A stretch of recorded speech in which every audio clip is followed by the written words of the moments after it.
Welcome back to the Wingspan Podcast, episode 35. I'm Doug Barak, joined by my co-host Chris Mulholland of Nets Daily, and our special guest.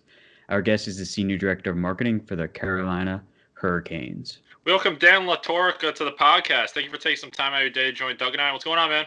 Hey, man, thanks so much for having me. It's great to connect, especially on a day when Steve Nash was talking to the media and everything. So you really appreciate you all having me on.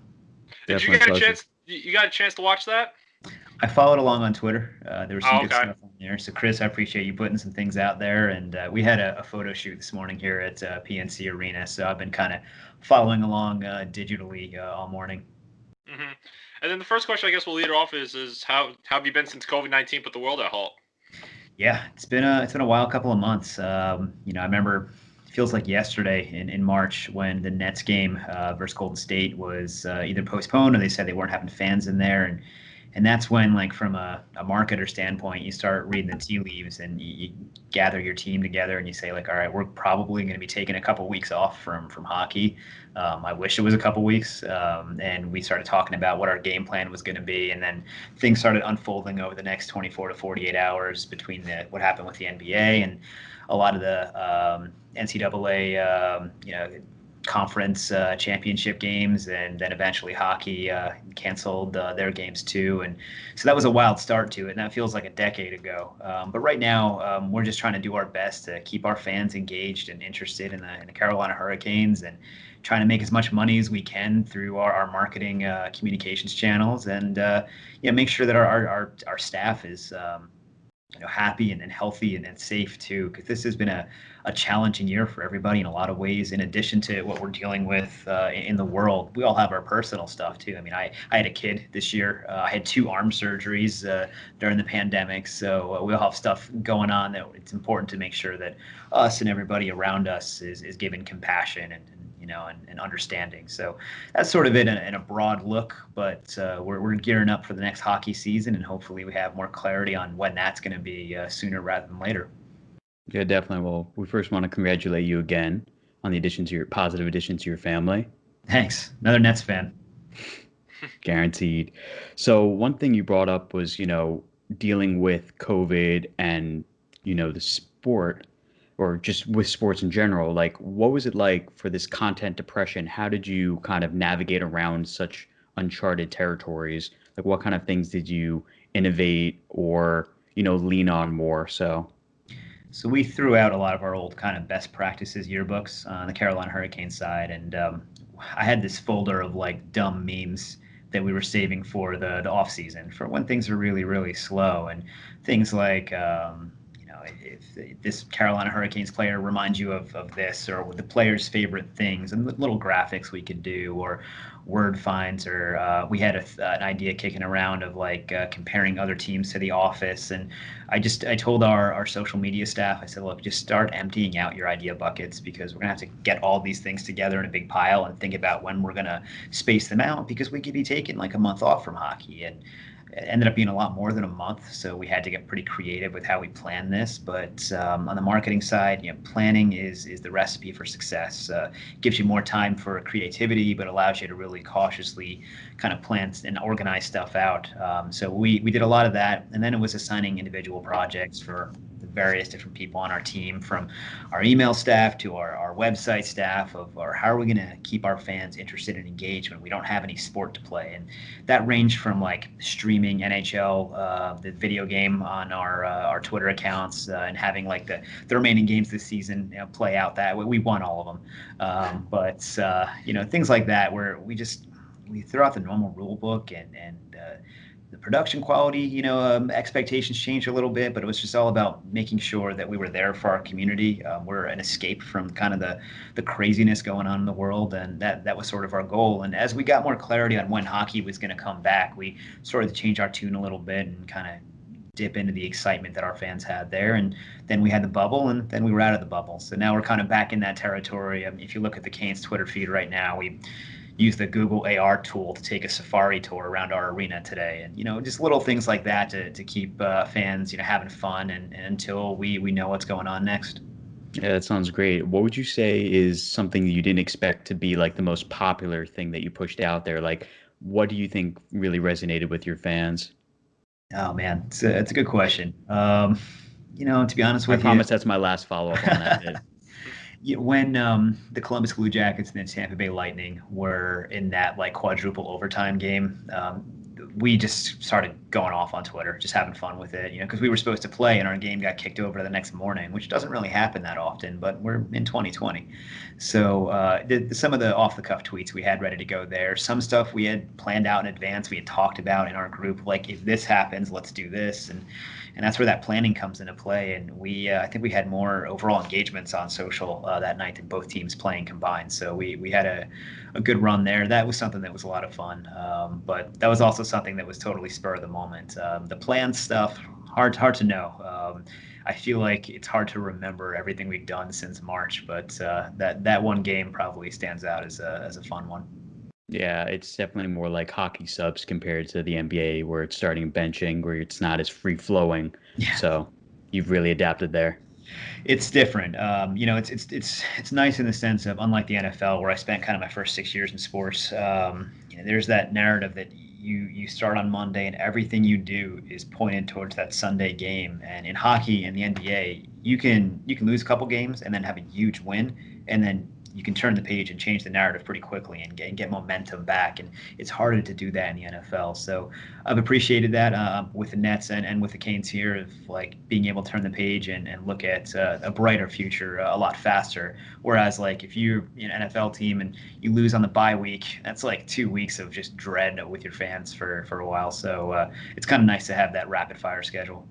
Yeah, definitely. So as you kind of mentioned and alluded to, you're very accomplished in the field of marketing. So take us through that journey from your first job to where you are today. I know you've mentioned some of the teams, but just take us there fresh. Sure. Yeah, I grew up in Jersey, born and raised, and went to my undergrad college, University of Scranton, like The Office, when The Office was like in its prime too, in like the early 2000s. And I studied journalism there. I originally went to be a teacher, but I was pretty terrible at that, and decided one day I just want to give working in sports a chance, and wanted to be a sports writer. So I wrote for the school paper. I interned for the city paper. I wrote for, at the time, was called Scout.com. It was an affiliate of Fox Sports, covering the Yankees minor league teams. I was always a huge baseball fan growing up. And then when I graduated, as you all know, finding a journalism job in the New York market is not easy to do. So I ended up taking a position with a small search marketing agency in the Empire State Building, and spent a couple months there, kind of hitting the books hard and learning what SEO stood for and what it was all about, until a larger agency came over and offered to kind of double my pay and give me some bigger clients to work for, and that was a great move for me. So I used that kind of experience to consult for some sports teams on the side. At the time, it was like 2010, 2011, or actually before that. So a lot of brands weren't really using their digital platforms to engage fans a whole lot yet. So I basically undercut competition and got some experience helping out some sports brands, and eventually the Carolina Panthers came calling in 2011. And my wife and we drove down to Charlotte, and we fell in love with it. I was so confident in the job interview that I put a down payment on an apartment, and we moved from Nutley, New Jersey to Charlotte, North Carolina in 2011, and I spent a good 6 or 7 seasons there with the Panthers, sort of growing their digital footprint on social, on their website, on email, whatever you name it, their mobile app. And that was a lot of fun. Obviously, having guys like Cam Newton and Luke Kuechly in a Super Bowl run made life a lot easier for me. That's like having a built-in marketing department. But we had some good fun tweets there, and some great content, and a lot of great memories. But my wife and I were having our first kid, and we wanted to be closer to home. So was looking at jobs back in the New York area, New Jersey area, and something opened up with Brooklyn Sports Entertainment. So I made some calls there, and I threw my hat in the ring for the job. And when my wife was 36 weeks pregnant, I'll always be thankful to her for being willing to move up to Brooklyn in the middle of that. We head up there, and I signed on as their head of digital and social media for BSC. At the time, they were the Nets, the Islanders, Barclays Center, the Long Island Nets, the whole kit and caboodle, Brooklyn boxing. So it was a huge opportunity for me, and exciting to be part of a team that I loved and rooted for. And I learned a lot too. But raising a family is something that's always a higher on the depth chart than career for me. We knew we wanted to eventually move back to North Carolina. So when something opened up with the Canes, I didn't think it would happen that fast, an opportunity. So I chatted with some people I knew there, and we felt it was the right time after about a year to head back down to North Carolina and put down roots. And I've been with the Hurricanes for about 2.5 years now, and we've been lucky to see a lot of success on the ice and off the ice too, with the way our brand has grown digitally and just in general with our team making the playoff back-to-back years and having a bunch of fun, successful marketing campaigns like the Bunch of Jerks T-shirts and emergency backup goalies, capitalizing on that stuff. So it's been a fun 10 or 11, 12 years, but it's never a dull moment in sports, which I always appreciate. Yeah, definitely. I mean, it sounds like some of the teams have really gotten better when you got there, or coincidentally. Yeah. I never want to say it out loud, but I've been really, really fortunate. So, the Nets had they traded Brook Lopez for D'Angelo right before I got there, and Brook is one of my favorite players, which I'm sure we'll kind of get to later. But it was cool to see kind of that new era of Brooklyn Nets basketball with that real star power there, and they had some huge wins while I was there, but wasn't there long enough to have that good luck charm until a little later. For sure. For sure. And then, Dan, this is a popular question I asked all the guests. Obviously, you described your journey to us just now. So one of the popular questions I ask is mentors. Obviously, mentors play a huge role in everyone's development when it comes to careers. So as part of a 3-part question, who have been some of your mentors throughout your career so far? When I got involved in this line of work, it was so new that mentorship wasn't as big of a thing. It's definitely much, much bigger right now. But I've been really, really lucky to have some great relationships and work with some great people. At the Panthers, we had a guy at broadcast, Greg Brannon. I learned a lot from him, and probably the most important thing is just how important relationships and building relationships are in the sports industry, whether it is internally or externally. That's kind of all what it boils down to as a business, not unlike other businesses. And then at the Nets, I was lucky enough to work under Jeff Gamble, who you guys may have interacted with at some level, and that guy was great. I learned so much from just the way he carried himself and the way he approached his work. He made me into a better professional. And down here, I'm our VP of marketing. Mike Foreman is a great guy, someone who I respected and admired from afar while I was with the Carolina Panthers. And the culture that he has created here and the way he handles his team and manages his team was something I've been able to learn from a lot too. So I've been lucky there with internal mentors, and there have been other ones here and there. Stephanie Gordon, who used to be with SI and the World Tennis, Women's Tennis Association, is someone I interact with a whole lot. And Kevin Corbett, who he used to be with the Tampa Bay Buccaneers. He's with the Vegas Golden Knights properties now, is someone that's has always been there for me, that when I needed advice or I needed how do you deal with this situation, whether it be how to manage an employee that has lots of potential and may not be reaching it, or just how to balance being a dad with working these long hours. So I've been lucky there, and I try to kind of pay that forward because I never really had that official mentorship with a lot of people in my field. I try to be there for other young professionals and try to help them avoid the many mistakes that I've made over the past decade. Mm-hmm. And I have for you as well. What's some of the best advice you've ever received, and then what is some advice that you would give to people watching that are looking to get into the field of yours that you are currently in? Absolutely. I think probably some of the best thing I've learned is that communication is the foundation of all relationships, and the only way to build relationships is through trust and communication. And that's really important with your own team, with people you deal with, other departments, with your fans, whatever it may be. Those two things are the most important. But then on the other side of that, in terms of building success on the marketing side, I go back to these 3 Ps a whole lot. This is going to sound really corny, like a lame motivational poster, but it's people is the number one thing, most important thing. You have to invest in your people. You have to have their backs. You have to make sure that they have the right resources to succeed. And then it is planning. And the one tough part about working in sports is that there's never enough time to do what you want to do. It's so go, go, go. And to really be successful, you have to really look ahead. And you know certain things are going to happen. We know there's going to be a schedule release. We know we're going to play games. We know X, Y, and Z is going to happen. How can we prepare for those things far in advance to when the unexpected happens, we can better capitalize on that? And I'll get into that a little later. And the last part is process. Process is your people have to know the plan. They have to know their role. They have to know how they fit into the overall goals of your organization or your team in order to succeed. And that way, again, when this unexpected stuff happens, like both of your goalies get hurt and the Zamboni driver from the other team has to come in and be your goalie and actually wins the game, that you're able to capitalize on that kind of situation. And so people, process, and planning, those are the most important things that I think any young professional should look to master in order to be successful in the sports industry. It's great advice. And then what have been some of your greatest accomplishments throughout your career? You look at all the little stops you made and all the kind of development and everything. So and first things that come to mind when you think of accomplishments for yourself, what are they? Probably not getting fired for tweeting stupid stuff. Yeah, That's okay. Because I definitely pushed the envelope a lot. The Panthers were a very conservative organization when I got there, and having a snarky voice on Twitter wasn't exactly something they wanted to do out of the gate. So it took some time to sell them on that. And once we finally kind of showed them the numbers and the value it can bring in, it worked out pretty well. From tweeting a bunch of tweets that when you put them together and read them, they're the Fresh Prince lyrics to some other things that probably should have gotten me fired. Just being able to sort of have that impact on that brand was something that I was very privileged to be able to do.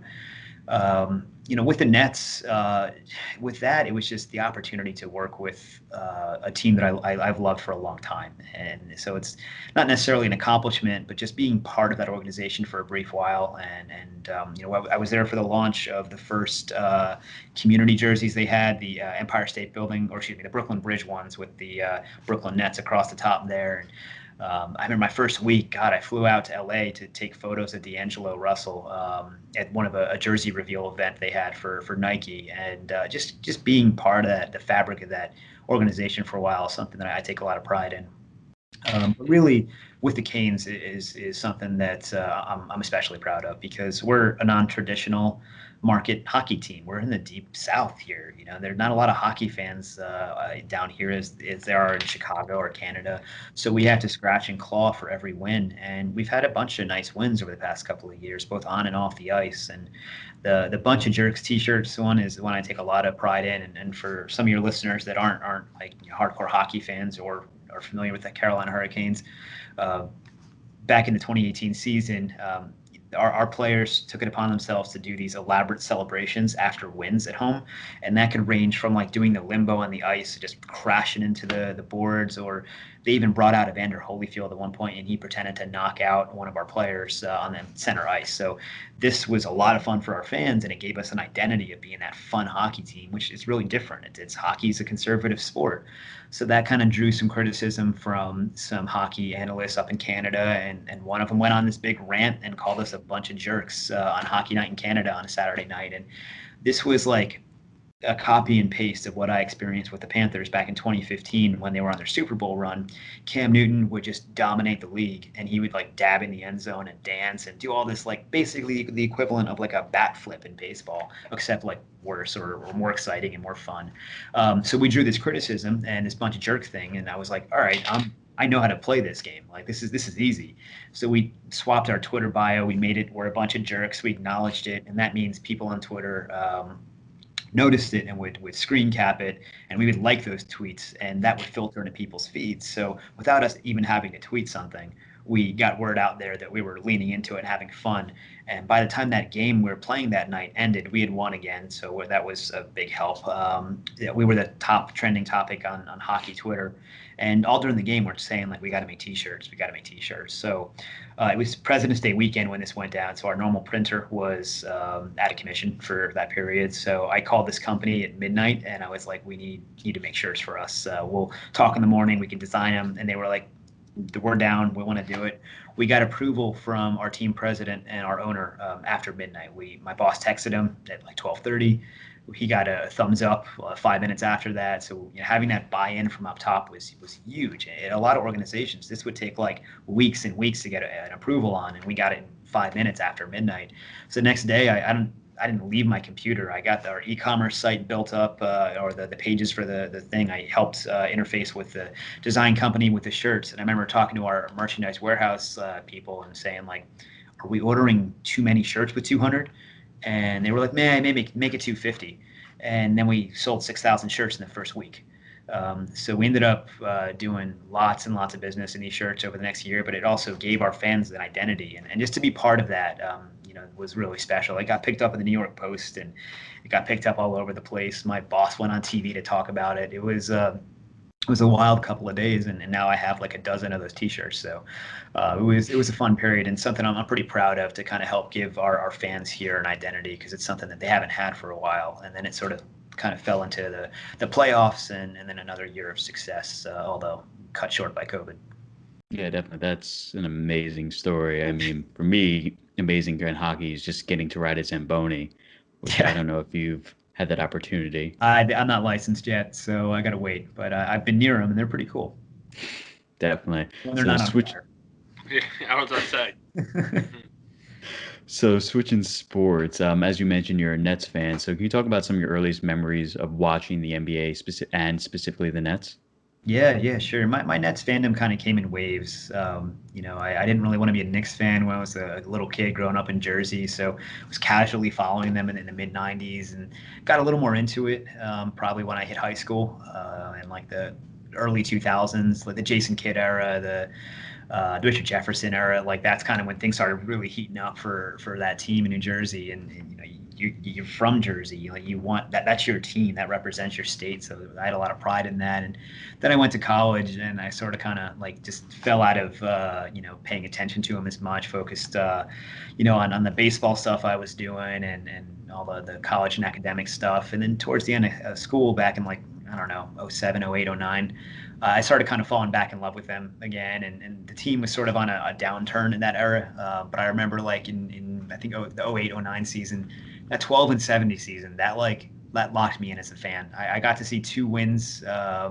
one at home, one on the road. I saw an awesome win late in that year at MSG. I think like Courtney Lee went off for like 35 points or something. I think I can check, but and that just it gave me the bug hard, and I just like was locked in for good then. So I was getting obsessed, and at the time I was working in the city. I was living in Nutley, New Jersey, so I was like a stone throw away from the Prudential Center. And my wife and I, we'd go to games as much as we could. We were getting tickets for like nothing on StubHub, and we'd be sitting in lower level. We'd be seeing Kim Kardashian walking around with Chris Humphries and all that kind of stuff. And we went a ton. And then when I moved to Charlotte in 2011, the team was moving to Brooklyn around the same time. So, it didn't really impact me as much. Like my Jersey pride was hurt a little bit, but I was like, well, financially it makes sense. I get what they're trying to do here, and it has paid off. We've all seen that in every single level of the organization. But it was still easy to follow the team. So whenever the Nets came to Charlotte, I would go and watch them. And early on, I'd be like the only Nets fan in the arena there at the Spectrum Center, or Time Warner Cable Arena when it used to be called that. But it just kind of made my passion grow. That was a piece of me that was like something I identified with. And through all the ups and downs, whether it was the waiting and hoping to get that first overall pick so that Nets could draft John Wall, hopefully, to the big trade of Kevin Garnett in 2013, I guess, 14, they all kind of blend together to everything in between. Getting excited about Jeremy Lin signing with them. I remember I was driving home to Jersey the night that he signed there, and I was like just checking my phone constantly for updates, like getting bummed, like who signed here, who signed there, and then getting like super excited that Jeremy Lin was there. So, it's been a fun ride. Definitely a little more casual at the start, but I look at the Brook Lopez era really is when I kind of got locked in as a fan of the New Jersey Nets, and it just kind of traveled over. But watching those teams in the early 2000s in the playoffs, that was special too, and that was something that I think leads into a lot of why you're seeing that engagement in the New Jersey market again too. But I'm sure we'll kind of get to that later. Yeah, definitely. So was working in sports always a dream of yours? A dream I never thought would actually happen. So like every day is a gift right now that I'm able to do this. Some people only get to do it for a year or an internship, and I've been lucky enough to be doing this for in my 10th season doing it now. So it's something that it's special to me. I don't know how long I'll do it for, because definitely it's a younger person's game, and I'm kind of getting up there. And now with 2 kids, your priorities shift a little bit. But I've been lucky enough to do what I love for 10 years and to just have so much fun doing it.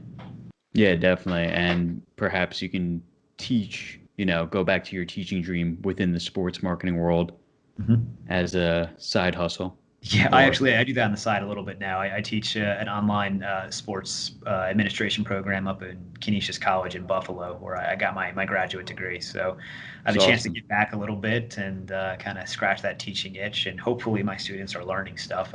Fingers crossed. I guess we'll find out at the end of the semester. I mean, we're definitely learning with you now. So, I mean, that's helpful. Most definitely. No, I appreciate that. So jumping back a few weeks and kind of a month or so. So the NBA bubble, what were some of your thoughts on the season's revival? I mean, the NBA is such a leader in the sports world. They really, really are. And I thought the bubble was a tremendous success. Just, from the staff that ideated and figured out all the operational aspects of it to the players, kind of abiding by the strict rules that were in place. The fact that there wasn't really, a positive COVID test within the bubble at all, like that to me is another huge win for the NBA. They just, not to use a baseball term for basketball, but they just hit home run after home run with that. The entertainment factor was there. I thought the way that they presented fans on the boards not only made itself for a great fan engagement piece, but also by dropping in some celebrities there was a great way to kind of, and the NBA is awesome at this. They're so good at doing the little things that catch fire on social. So really for me, it was just a clinic on how to do this in this new era. And we saw a lot of that in the hockey side too. I thought the NHL did a stupendous job with their bubble as well. Again, no positive tests, but the NBA I got to watch that a little bit more because the Canes were eliminated a little bit earlier than I would have hoped. So I ended up watching a lot of the NBA stuff, and from the games leading up into the bubble to the actual bubble playoffs, I thought it was great for the sport, and hopefully we can have fans back soon. But top to bottom, they just knocked it out of the park. Yeah, and would there be anything that comes to mind that you would change, perhaps? It's tough to say. I felt bad for like the Charlotte Hornets, some of those teams that didn't get their chance to get a little bit of additional time to play there. I know that they had to cut a line. There's only the more people you introduce into an environment like that, the more risks you incur. But I will say, I do think that it's hard to think what else they could possibly have done to make it better. Getting the fans in there, like digitally, I think was the biggest win, just to show that there's that passion for those teams. And sometimes when it did look a little creepy, having someone's giant head floating around in the background, I think that's an important piece of it. I don't think you could invite super fans in there and still maintain that safe environment. One thing that I really liked that we saw a lot at the beginning of the bubble process was some players creating their own content on social media, and that's something that if I'm Adam Silver, which I'm definitely not, he's doing like an amazing job. I would definitely be continuing to push these players in a positive way. Like keep sharing on social. Like you have a platform, use it, whether it be for good in terms of like social messaging, in terms of voting or standing up for groups that are marginalized, to just showing fans like what life is like as an NBA player or acting like one of them is really important. And I think we see that in the NBA more than a lot of other leagues leaks, and we all follow Kevin Durant on Twitter and see what he does, and he's a lot of fun there. So I would like to see even more behind the scenes looks. But one thing the NHL did really well, and I don't know if the NBA did this, I'd have to go back and check. The NHL basically said, we have to have digital content producers in the bubble for every team. This is essential to capture what's going on with the players, behind the scenes, at games, whatever it may be. I don't know if the NBA mandated that. I'm not totally sure. I'd have to go back and check. But I know that the fact the NHL came out and literally said that, or at least said it through the media, to me said like, all right, this league is serious about engaging their fans on the digital landscape, which is so important for the future growth of the league. Yeah, no, definitely. I became a huge fan of Matisse Thybulle and his content creation, especially because he did all the editing himself, which was amazing. He was really good at it. Yeah, no, he was a natural. I don't recall what he did in school, but he is my favorite example of what players could and should be doing. Yeah. Fans really want to see what's going on. It humanizes them even more so. They're not just someone who shuts up and dribbles. They are a whole entire person with so much to give and share, and it's amazing. And they might be doing something similar to The Last Dance. I don't know to what capacity, but there was the NBA bubble Twitter account, and then the NBA made their own NBA campus Twitter account because it showed how important it is to see all these exclusive behind the scene things. You hear some stories from players with the media, but you don't always get to see it, and that visual aid really helps. Oh, I bet they have so much footage collectively that we will eventually see, and the books and the documentaries will eventually experience on the bubble will be pretty cool. Hopefully, it's the only bubble we have to experience, though, because I know we're all kind of hoping to get fans back in the buildings safely sometime, in the future. And while this was fun, we all miss the experience. I mean, the Brooklyn Nets have an awesome atmosphere at Barclays Center, and I want to see that again. Yeah, definitely. So, what are your 5 must-haves in the bubble? Like, obviously, you're always going to have your phone with you and certain key things, but some players brought their own, gaming setups, their own mattresses, things that they would probably have at home or consider treat like a college dorm. Yeah, that's a good question. And we did send some of our staff up to the hockey bubble, and definitely I'll take some lessons from them. Being a dad over the past couple of years, and hell, even just working the hours I keep, haven't had a lot of time for gaming in the past decade, so I'm way behind in everything. I'd probably go pick up like a PS4 or a Switch or something, and catch up on all those games that I have not played for a while.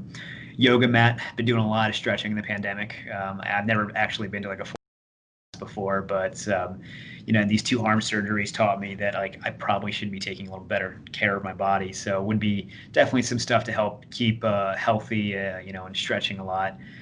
I got a bad back, so when you said mattress, that's an awesome idea there too. I like that because I've never met a hotel bed I really like, and I'm sure they had nice, awesome, massive beds at those hotels there at Disney, but we definitely think about that. You said phone, but an iPad would be great, just between the streaming options and reading books or comics or whatever. It'd be nice to have that media device there. And then 5th one. Yeah, Man. Something that you wouldn't necessarily normally have on a traditional trip somewhere. Yeah, oh, that'd be tough. I mean, I'd love to bring my dog, but one of our previous guests mentioned that either dogs or just opening up the bubble earlier to family so that you don't have to necessarily break quarantine to. That's the only thing that would make me break quarantine would be if family needed me, family was sick. That's like I said, priority number 1 is always family, and then 2 is career. So that's something that'd be great to have my kids with me. You never realize that until you have kids, but you're away from them for a day, and you're like, damn, I really miss them. I need to be back around them. So a lot of credit to the players, whether they have kids or not. Just being away from family, that had to be so hard. And to me, I know a lot of people talk about asterisks next to team names that have won or participated in these types of playoffs, and to me, this was the true test of that mentality that you need, that Mamba mentality, really, if you want to kind of go that deep into it, of staying focused and staying emotionally and mentally strong through some really some tough things. They're in a hotel and they have food prepared for them and all that, but to be away from your family and still have to compete at a high level is not something that's easy to do. Really true. I mean, there was only a few cases of people breaking quarantine, and couple of Nets. Yeah, it was it's unfortunate, but thankfully it did not create an outbreak. So my last question about the NBA bubble, from a non-Nets perspective, is what did you think of the finals? And after LeBron's fourth ring, should we continue the GOAT debate or just appreciate greatness, generational greatness? Thought the finals were great. It was awesome to see Miami do as well as they did. There were some great storylines there. I think it's just some poetic justice that LA won in the end there. So it was nice to see. And as far as LeBron goes, like I love LeBron. I think he's good for the sport. He's good for sports in general, and he's good for society. He got drafted when I was not drafted. He got like we went to Cleveland basically with that first overall pick when I was like a sophomore in high school. And I've got a chance to watch him and Jordan too through his career, and I'm at the stage now where it's like just bask in the greatness. He's a special player. He's a leader on and off the court. It doesn't really matter how many rings a team has or a player has. In my opinion, once you get to like more than 2 or 3, it's like, all right, well, there's so many other factors that influence that. Let's look at the whole body of work there. And there's been plenty of amazing players who don't have a ring, and there's plenty of scrubs that have like 3. So, there's a lot of factors there too. But to me, I think we're all just lucky to be able to experience and watch a guy like LeBron, play, and hopefully we get a whole lot more of them the next couple of years. Most definitely. And then, Dan, let's dive into some Nets. So when you think of the Nets currently, you obviously see they got 2 superstars, they got a bunch of role players, obviously a favorite for a team. So when I say what's the current state of the Nets in your opinion, what is it? Man, it's still hard to digest. Like, I haven't processed Kyrie Irving and Kevin Durant on the team yet. Like, so that was still, and part of it is like Kyrie only played 15, 20 games with the team last year, and Kevin was on the bench and like still a factor in what the Nets were, but not seeing him on the court kind of makes it, I think, hard to sort of process all that. But then you got the Steve Nash factor too now, which is like, yeah, I did not see, no one saw that coming. That was totally out of left field, and I love it. But the key with bringing in these superstar players, like I was hyped back in 2009 when the Nets signed Travis Outlaw and like Anthony Morrow, and like when Sasha Vujacic was on the team, and like that's what I tell everyone coming from New Jersey. That's how I tell everyone. It's like I can't process this to see like people wearing jerseys with Durant's name on it and Brooklyn on the front or Irving on the team. It's awesome, and what it did from like a brand standpoint, a reputation standpoint.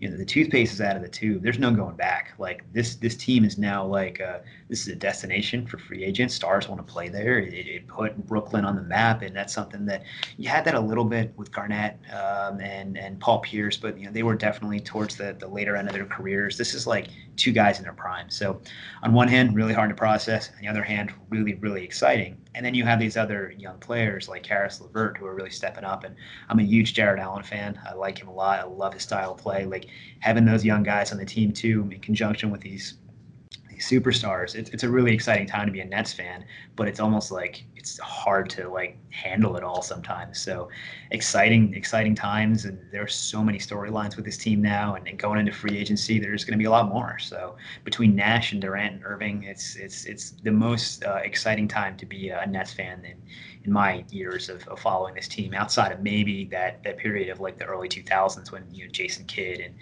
Kenyon Martin and those guys. Mm-hmm. And then looking back at the season into the NBA restart as well with their bubble play, what'd you dislike and what'd you not like? Like, what'd you dislike? What'd you like? What were your overall feelings about the whole season, whether it's specific or just team-based? I mean, there was a lot of bright spots. I mean, Karis LeVert stands out as like the big one to me. Like, he had a couple of really big games last year, but like this past season, he was like his coming out party. People really like around the league started to appreciate what his potential is, and I don't think he's come close to reaching it yet. Those young kind of like surprise players that Brooklyn is great at finding, like Chiozza is a big one. Even TLC was great. Like guys that kind of came out of the woodwork, and that's what I love about being a fan of this team. Is you take someone like Joe Harris is a great example, a guy who when the Nets originally brought him on, like he was a guy that was a G League player, and Kenny and the development team sculpted him into arguably one of the best shooters in the game and a really, really good player who's going to get a good contract this year, or even Spencer Dinwiddie too, another guy who was a G League player. And I mean, y'all remember how the Nets fans were when when they cut Yogi in favor of basically of Spencer, and everyone was like, this is a huge mistake. And then look at the player Spencer has developed into in the past couple of years. So I love when these guys come out of the woodwork and get this opportunity to shine. And you had a bunch of bright spots like that. Other side of the coin, a lot of inconsistent play, and I'd like to see a little bit more on defense. That's something that I think is going to be a key to success for the team in the future. Is that like adding those pieces that can play really, really strong defense, or really pushing that as a team philosophy, because this team's going to score points. It's what happens on the other side of the ball is going to be the key to success. And there were a lot of times there where I think we saw some lapses on defense, which I would like to see a little bit more effort on. But I'm not a coach, and I don't know basketball the way Kenny does, or Steve Nash or Sean Marks does. So, maybe there are ways to get that out of players, and I'm sure there is. But I think there's more things to be happy about than frustrated with, which it's typically been the reverse for a long time. So I'll take this any day of the week. Mm-hmm. And then, as you mentioned earlier, no one saw the Steve Nash hiring coming. And then a couple even days ago, we saw Amari Stoudemire get hired as the assistant coach. So what were your thoughts on both of those hires, respectively? I mean, the Nash one was like with Durant and Irving, like we heard rumblings and rumors for like weeks that Puccio broke like a lot of those stories and like made the connections and stuff. But with like Steve Nash, I mean, they should trust the Nets front office to keep like aliens a secret and stuff like that, because they like it came out of left field. It was like I thought it was fake when I first saw it. Same with me. I thought it was. I didn't believe it. I did not believe it. Like the fact that you never really expressed a ton of interest in coaching. We knew he was at Golden State doing like some front office stuff and some consulting things, and I love it. I love just how random it is, and I think he's going to be a great success there. There probably will be some bumps early on as you figure out how to make that transition from leading a team on the court to leading a team from the sidelines. But I love the move. It reminds me a little bit of Aaron Boone in a sense that like you have this guy who is a very media savvy player. Now, granted, Steve Nash and Aaron Boone, no disrespect to Aaron Boone, but Steve Nash is one of the best point guards of all time, and Aaron Boone was like an above average third baseman. But you got their post playing career, and you have a guy that is super media savvy, a great personality, and has so much knowledge about the game. The way that Steve Nash understands and like absorbs this game is going to be really cool to see how he can make other players even better, whether it is those young guys on the roster or those up and comers like the Nick Claxton or whoever it may be, but also the superstars. Just to see those combined forces is going to be really, really cool. So I love the signing there, and I think just like KD and Irving, a guy like Steve Nash can attract some top coaching talent, which we saw with like Vaughn sticking around with the team, and I think he was great in the bubble, but also Amari too. Like it's like an all-star coaching staff. That's a team that like I would want to watch play like 10 years ago, and now they're coaching some of my favorite players. So it's again, it's hard to digest, but we're in a new era of Brooklyn Nets basketball with the way this team is attracting stars and making big splashes, and between an owner that's super committed to investing in the team and the infrastructure, to some really, really talented people on the court and on the sidelines. It's wildly exciting, and it's gonna be hard not to watch every single game this year. Mm-hmm. And then, as you mentioned earlier, you talked about Caris LeVert and his development as one of the kind of the bright spots of last season. So, in your own opinion, do you think that Caris is kind of their proven third star, or do you think they should go more into the market and see who's available via trade? I mean, I love Caris LeVert. I think he's a super talented player. I think he definitely has the right personality, and he's proven he can play and cut it in New York. So, like, I think they have their third star. But, like, if a guy like Drew Holiday becomes available, I mean, that's a guy's game that probably complements the other pieces. But I don't think there's anyone that's enough of an upgrade to where you don't have to give up, like, a pick to, or maybe Jared Allen as well. And to me, with any players that are getting up there in age or have an injury history, depth is something that you really, really need. And the Nets have that in a good way. I mean, between if Irving, God forbid, stubs his toe or something and is out for like a week or whatever it may be, or a day, you got a guy in Spencer Dinwiddie that can step up. There's depth to me is the most important way to succeed in this league right now, and the Nets have really added that. I mean, just look at like where they are in center. You have two guys that could probably start for most teams, and I think I'd rather have the depth at this point and let Caris continue to grow and develop with Durant, with Irving, under Steve Nash, and then add the right role players in order to kind of take this team over the top because we've never seen them all together. Let's see what they can do. And in my opinion, I would see like, all right, by the time the trade deadline rolls around, that's when you maybe start getting aggressive. But with the way COVID has impacted how teams spend and how they're going to approach the salary cap, I wouldn't be surprised to see like a couple of deals here and there. Like Joe Harris to me is essential to keep. You got to have like that guy. Maybe a guy like I'm trying to think. There was that defender in Denver. What is it? Jeremy Grant, I think. Jeremy Grant, yep. Like bringing in a guy like that just to kind of shore up the defense even more would be like the right kind of moves. But there's a lot of great talent on this roster from top to bottom, and I prioritize depth over another superstar. Mm-hmm. And as a fellow, I got to ask you this question. So obviously, when they were in New Jersey, it was a whole different ball game than it is right now in Brooklyn. And now that they revamped back up the Nets classic jerseys from the Petrovic era, and so in your own opinion, how does the reunion with the NJ fan base? Obviously, it's a smart move, but what are some of those kind of directions that you would take or advice that you would give them in order to revive that New Jersey fan base? Yeah, I think it's definitely the right move, and you could also argue that it's the right move at the right time, and that's really important in any type of branding exercise. Engaging that New Jersey audience, while you don't want to be disrespectful to them, it might not have worked as effectively in 2016 when the team wasn't as competitive. Whereas like now you have superstars, you have local competition perhaps isn't as strong, you have national interest and attention. Like now is the time to strike and really start engaging that New Jersey community. And I think a jersey is the first start of it, like bringing back and those jerseys. Like I'm probably a little too young to really truly appreciate Petrovic like when in its prime. So to me, like the Jason Kidd era uniforms, like that's my New Jersey Nets.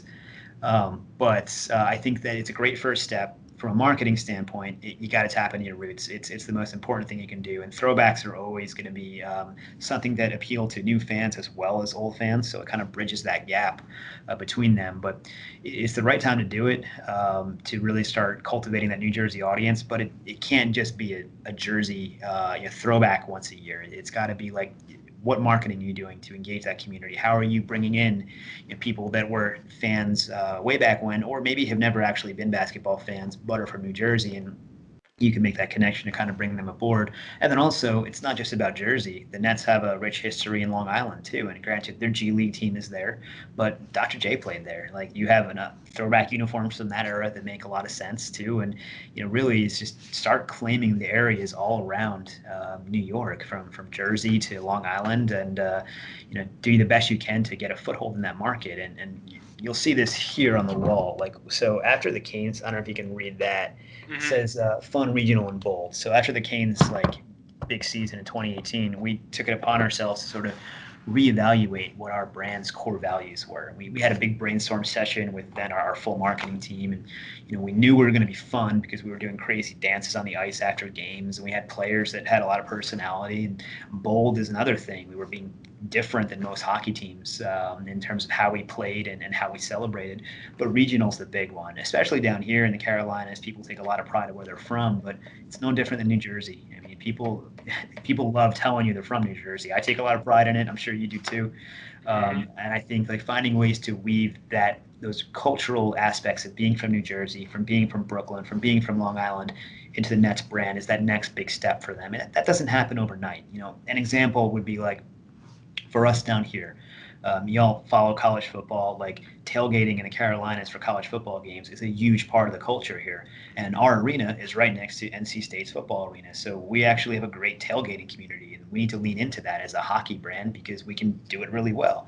Well, I would love for the Nets to continue to identify those things that make like being from New Jersey the same thing as being a Nets fan, or being from Long Island, or being from Brooklyn. Find ways to weave those cultural and regional elements into the fabric of the brand, and then continue, of course, engaging them through traditional marketing means, whether it be email or digital marketing, search, all that kind of stuff. But it's the cultural pieces that I think will bring in the most fans. Great stuff. And then most importantly, got to ask you this question. Do they bring back the Swamp Dragon merchandise? So when I was with BSC, I did push for that a little bit. My proposal was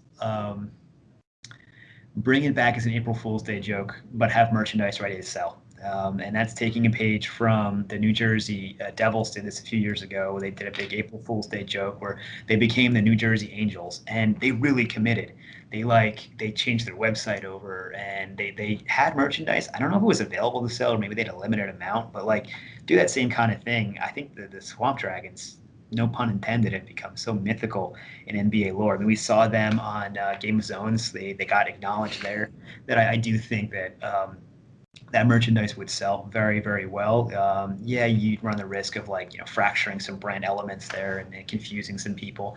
But I think ultimately, with what that represents, it's a great way to make money and continue to engage those fans in that history. And if they own the rights to those designs, lean into that kind of stuff. You got to have fun with it. And not every fan is going to go buy it, but a bunch will, and that's money well made right now. And especially in today when you might not have as much ticket revenue coming in, well, maybe find some other ways to generate some profit. So yeah, I'm all in favor of it. Now, I'm not saying have a Swamp Dragons night. I may have suggested that at some point, but I think now that might be a little much. But maybe 10 years from now. Yeah, definitely. I mean, stick with at least merchandising. I can't imagine it on the courts anytime soon since it never actually materialized. But you can easily sell it. Fans have made through whatever websites to make their own Swamp Dragon or graphic design. And something brought up I realized we should have asked you is, do you anticipate a return of Sly or some kind of mascot in the near future? Because it's been a dry run since the Brooklyn Knight got unmasked by Scooby-Doo or something like that. Yeah, that was an interesting era. I remember. So funny story. The Sly that I watched as a kid ended up working for the Carolina Panthers while I was there as their head of entertainment for game day stuff. He had bounced around. He was with the LA Angels for a little bit with NASCAR. Great guy. So I was very partial to Sly. He at some point, I got it at home, but he gave me a Sly bobblehead, and he had a stuffed thing, and it's in my son's crib. Yeah, I kind of, when the Nets, Long Island Nets, did their mascot thing a few years ago, I pushed hard internally, but this is where you bring Sly back. This is the right opportunity. You can even have some fun videos of hey, this is what he's been doing for the past 5 or 6 years, or and he's just living in Long Island, just hanging out, it. Not every idea gets taken, and that's okay. It's part of the ideation process. Is you throw out a bunch of stuff and you hope something sticks. And I liked what they ended up doing. They took fan submissions, and that's a great way to engage your community. But I do think they should bring it back. My rule of thumb with mascots is you can't go fearsome and cool. You have to go kitschy and whimsical. And Sly was that, and most mascots are that. And the Brooklyn Knight, is something that they tried something different, and that sometimes you got to take risks with marketing. So did it work? Maybe not as well as it could have. Maybe the world wasn't ready for the Brooklyn Knight yet. Maybe that was it. But I do think that bringing back Sly would be a great way to sort of get those New Jersey fans riled up again. There's a lot of good memories of Sly doing crazy stuff at the Prudential Center and the Continental Airlines Arena, and I think Brooklyn fans would appreciate that nod to history. Yeah, I definitely agree that the Brooklyn Knight probably should have been a little more cartoony than serious. And Sly, they can do a hybrid between the two of them, put him in a Knight's costume, push on that Knight thing. Swamp Dragon would be interesting. It would be very interesting. It would be a curveball for sure, as we keep doing baseball terms, but I think it would do well. I really do. Yeah, especially because, Gowanus and Brooklyn, I always push for my neighborhood to get some recognition besides being disgusting, specifically to the water itself. But anyways, so recent reports have the NBA coming back in late December. How does that make you feel? Should they wait? And do you expect fans in stands this upcoming season? Yeah, it's a good question. There are a lot of unknowns there, and that's something that's impacting everybody that works in sports, everybody that plays sports professionally at every single level. Is how do you manage a situation like this? And safety of fans is the most important thing. Of safety of people, and we know that this virus. I'm no medical professional, but we know how it spreads, and I think that sometimes fans will put passion ahead of safety, and so sometimes you have to do the protecting for them. And so I do think that that said, sports like the NBA, the NHL, MLB, everybody but NFL basically, they're so reliant upon ticket sales to generate the lion's share of their revenue that they need fans in the stands. So the hope is that you can put off starting long enough or create an environment where perhaps you start a season in bubbles or micro bubbles with limited fans and stands. And then you can eventually, hopefully, when the right therapies and treatments are in place for COVID, that you can bring back people. But I still think we're a good ways away from that. So I'm excited. I mean, we all miss sports. There was a period there where there was almost too much, and now that that's sort of trailing off, and we really only have like the NFL and soccer, that it's like people are like, we miss it again. But I do think that the NBA has proven they know what they're doing, and I think they'll put the safety of fans first. And I'm sure the NHL and every other major league will too. And there's a lot to figure out between now and December. So I do think it's ambitious, and I wouldn't be shocked if every league waits a little bit, maybe to the new year. But it's hard to know, really. But as long as the safety protocols are being followed and they're minimizing risks, I think that we need sports back. Usually it's a thriving, booming industry in our country, and there's a lot of people, good friends that have lost their jobs or have been furloughed during this because their teams aren't bringing in the same amount of revenue as they used to. So, selfishly, I do hope we're able to get back to it soon, but not at the cost of safety. And if there's a safe way to bring fans back, that's the most important path to victory there. That's perfect. Well, Dan, thank you so much for joining us. Thank you for taking some time out of your afternoon to talk to Doug and I. Great stuff all around. We really enjoyed it. It was a pleasure. It was great talking Nets with you guys, and best of luck with this show. And hopefully, we're all rooting for the Nets together sometime real soon. Definitely. And then Dan, let our listeners and our viewers let us know where they can follow you on social media. So this is your time to plug wherever they can find you. Your fans do not want to follow me on social media, but no, I'm really I'm not super active on anywhere but Twitter. Tweet my hand. I'm not on Facebook or really Instagram or anything else like that. So Twitter's great for those young professionals that want to get involved in the marketing side. There's a lot of great thought leaders on there, and I didn't get on Twitter till like 2015, so I'm still a little new to it myself for like personal social media. But that'd be the way to go there. But thanks for having me, and go Nets, and appreciate your guys' time. We appreciate you taking your time. So, Chris, time to give close remarks, and enjoy the rest of the days. So, guys, feel free to send over any suggestions, questions, comments, or thoughts on any of our content by sending an email to wingspanpodcast@gmail.com. And do not forget to follow us on our social media accounts. But most importantly, make sure you subscribe to our podcast and your preferred listening service. And as for next time, stay classy, take care, and continue to wear that mask.